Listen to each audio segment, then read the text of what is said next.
কোরআনে বলা আছে, আল্লাহ কোনো মানুষের ভেতরে রূহ বা আত্মা দুটো প্রদান করেননি। একটা বুকের ভেতর দুটো হৃদয় থাকে না।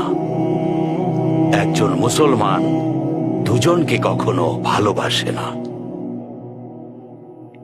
মুসলমান হয়ে সে জিনা করতে পারবে না, আমানতের খেয়াল রাখবে, যাই হয়ে যাক 5 ওয়াক্ত নামাজ আর দোয়া করতে থাকবে, যাকাত দেবে, ফরজ।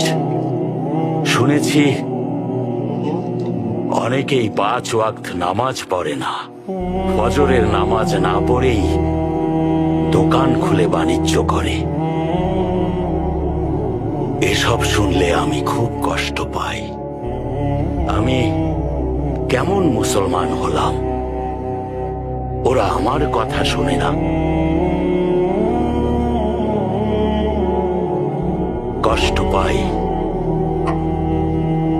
বন্ধুরা, আল্লাহ বলেছেন যে মানুষরা 5 ওয়াক্ত নামাজ পড়ে না, তারা যতই আমল করার জ্ঞান দিক, তাকে নামাজিরা মুসলমান হবার মূল শর্তগুলো যেন একবার কষ্ট করে শোনায়।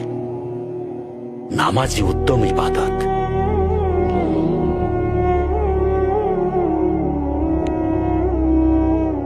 আমি মুসলমান। আমি মুসলমান। আমি মুসলমান। আমি মুসলমান। আমি মুসলমান।